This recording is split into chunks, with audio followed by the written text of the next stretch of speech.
আসসালামু আলাইকুম। মিজানুর রহমান আজহারের এক নজর কোরআন এই বইটি নিয়ে সম্প্রতি অনেক আলোচনা সমালোচনা হচ্ছে। এর কারণ হচ্ছে অনেকেই বলতে যাচ্ছে এক নজর কোরআন এই বইটি মাআলিমুস সুয়ার, যার লেখক হচ্ছে ডক্টর ফায়েজ, এর থেকে কপি করা হয়েছে, নকল করা হয়েছে, চুরি করা হয়েছে, এরপর অনুবাদ করা হয়েছে। আসলে কি বিষয়টি এমন কিনা যে এটা কি মাআলিমুস সুয়ারের কি অনুবাদ গ্রন্থ? যদি এটা তিনি কপি করেই থাকে তাহলে কোন কোন জায়গায় কপি করেছেন, নকল করেছেন, কোন কোন সিস্টেমে করেছেন, আর এই কপি করার দ্বারা মিজানুর রহমান আজহারীর কি কোনো সমস্যা হয়েছে কিনা, কিংবা তার ক্ষেত্রে করণীয় কি ছিল, এই বিষয়টা নিয়ে আজকে আমরা আলোচনা করব। প্রিয় দর্শক, আপনি যদি ডক্টর ফায়েজের মাআলিমুস সুয়ার এই গ্রন্থটি দেখেন তাহলে উনি কিতাবটা শুরু করেছেন সূরা ফাতিহা দিয়ে, এবং সবার আগে সূরা ফাতিহার এই নামকরণ এর কারণটা উনি উল্লেখ করেছেন। এই ক্ষেত্রে ডক্টর ফায়েজ 7টি নামের কথা উল্লেখ করেছেন। তো এক নম্বর হচ্ছে ফাতিহাতুল কিতাব, দ্বিতীয় হচ্ছে উম্মুল কিতাব বা উম্মুল কোরআন, তৃতীয় নম্বর হচ্ছে সাবুল মাসানি। এভাবে উনি সূরা ফাতিহার 7টি নাম উল্লেখ করেছেন। মিজানুর রহমান আজহারী তার এক নজর কোরআন বইটির মধ্যে হুবহু এই 7টি নামের মধ্য থেকে হুবহু ধারাবাহিকভাবে 3টি নামের কথা তিনি উল্লেখ করেছেন।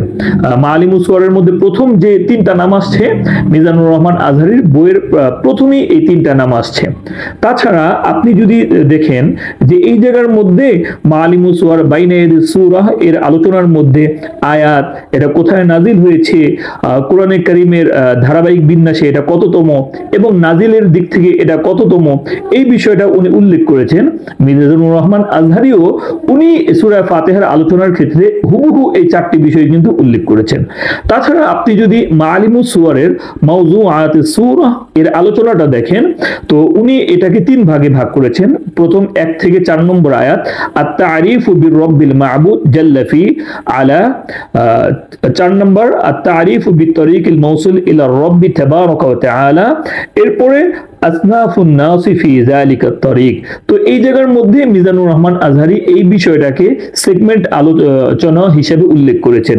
উনি বলতে চাচ্ছেন যে সূরা ফাতিহার প্রথম আলোচনা আল্লাহ, দ্বিতীয় আলোচনা হচ্ছে আল্লাহ ও বান্দা, আর তৃতীয় আলোচনা হচ্ছে বান্দা। প্রথম অংশে আল্লাহ নিজের পরিচয় দিয়েছেন, দ্বিতীয় মাঝের অংশে আল্লাহ ও বান্দার মাঝে যে চুক্তি তা মনে করে দেওয়া হয়েছে, আর তৃতীয় শেষ অংশে তুলে ধরেছেন বান্দার পরিচয়, যেটা আমরা মাআলিমুস সুয়ার মাওযুআতুস সূরা এর মধ্যে কিন্তু আমরা দেখতে পাই। তাহলে আমরা দেখতে পাচ্ছি যে হুবহু মাআলিমুস সুয়ারের এর বিষয়বস্তুগুলাই কিন্তু মিজানুর রহমান আজহারী কিন্তু এই জায়গার মধ্যে তুলে ধরেছেন।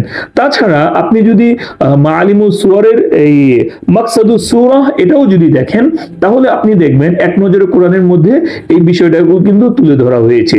তাছাড়া আপনি যদি মাআলিমুস সুয়ার এর আগরাজুস সূরা, সূরা ফাতিহার উদ্দেশ্য কি, লক্ষ্য উদ্দেশ্য কি, এই বিষয়টা যদি দেখেন তাহলে আমরা দেখতে পাই যে মিজানুর রহমান আজহারীর এক নজর কোরআনের এই সূরা ফাতিহার আলোচনার মধ্যে কিন্তু এই সমস্ত বিষয়গুলো কিন্তু উনি সংক্ষেপে বিভিন্ন জায়গা থেকে তুলে ধরেছেন। তাছাড়া মিজানুর রহমান আজহারীর এক নজর কোরআনের এই বইটার মধ্যে যতটুকু দেখলাম সে জায়গার মধ্যে উনি যে নিজের পক্ষ থেকে কিছু ব্যাখ্যা বিশ্লেষণ যোগ করেছেন, কিছু শব্দের ব্যাখ্যা বিশ্লেষণ যোগ করেছেন, যেগুলো আবার মাআলিমুস সুয়ার এর মধ্যে পাওয়া যায় না। তাছাড়া হাদিসের যে তাখরিজ উনি বিস্তারিতভাবে এনেছেন, হাদিসটাকে হুবহু ওইভাবে এনেছেন, এটা উনি নিজের পক্ষ থেকে যোগ করেছেন। তো যাই হোক, আমার কাছে যেটা মনে হয়েছে যে এই জায়গার মধ্যে মিজানুর রহমান আজহারী মাআলিমুস সুয়ার এর অধিকাংশ ক্ষেত্রেই উনি এটাকে পদাঙ্ক অনুসরণ করেছেন, এর থেকে বিভিন্ন অংশ উনি কপি করেছেন, নকল করেছেন, এবং পাশাপাশি নিজের পক্ষ থেকেও অনেক শব্দ যোগ করেছেন, ব্যাখ্যা বিশ্লেষণ যোগ করেছেন, নিজের পক্ষ থেকেও অনেক তথ্য উনি সংযোজন করেছেন। তো এইভাবে উনি এই বইটাকে সাজিয়েছেন। তো সেই হিসাবে এই ওনার বলা দরকার ছিল যে আমি এই এক নজর কোরআন এই বইটা মাআলিমুস সুয়ার সহ আরো এই 5টা বই, এই সমস্ত বইগুলোকে সামনে রেখে আমি এগুলাকে সংকলন করেছি। বলা চলে এটা হচ্ছে একটা অনুবাদ গ্রন্থই, পাশাপাশি আমি নিজের পক্ষ থেকে অনেক কিছুই যোগ করেছি, যেটা আমরা আমাদের অনেক লেখকদের ক্ষেত্রে আমরা এই বিষয়টা দেখতে পাই। তাছাড়া উনি তো এর আগে অনেক বই লিখেছেন, ওগুলো নিয়ে সমালোচনা হচ্ছে না কেন, এই বইটা নিয়ে এত সমালোচনা হচ্ছে কেন? এর কারণ হচ্ছে এই এক নজর কোরআন এই বইটা যখন মানুষের সামনে নিয়ে আসা হয়, এটার মোড়ক যখন উন্মোচন করা হয়, তার ভক্তবৃন্দ এবং অনুসারীরা যারা আছে এটাকে বিশাল ভাবে এটাকে প্রচার প্রচারণা করে, অনেক ওলামায়ে কেরামরা সেখানে যায় এবং পাঠকরা যারা আছে তারা আগ্রহ নিয়ে বসেছিল, না জানি এটা কেমন জানি একটা বই হয় যেটা নিয়ে খুবই আগ্রহ ছিল, কিন্তু পাঠকদের সেই আগ্রহটা পূরণ করতে না পারাতেই এই এত আলোচনা সমালোচনা হচ্ছে বলে আমি মনে করি। প্রিয় দর্শক, দিনের কোনো কাজ ফায়দা থেকে খালি না। আমাদের বড়রা বলে দিনের যে কোনো কাজই হোক, যতক্ষণ পর্যন্ত এটা মানুষের কোনো ক্ষতির কারণ না হবে ততক্ষণ পর্যন্ত এটা ফায়দা থেকে খালি না। তো উনি যাই হোক, এটাকে অনুবাদ হোক, কপি হোক, নকল হোক, যেটাই হোক, কোরআনে কারিমের উপর একটা কাজ করেছেন, নিঃসন্দেহে এটা প্রশংসার যোগ্য।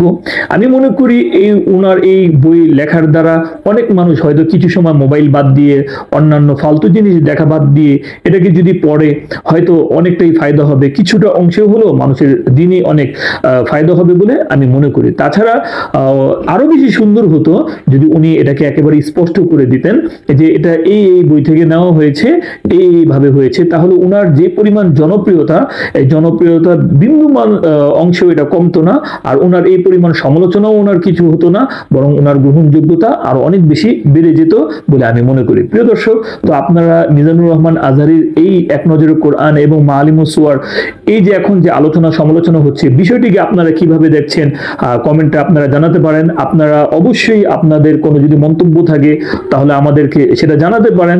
ভিডিওটি ভালো লাগলে লাইক কমেন্ট শেয়ার করতে পারেন। সেই পর্যন্ত সকলে ভালো থাকবেন, সুস্থ থাকবেন। আসসালামু আলাইকুম রহমতুল্লাহ।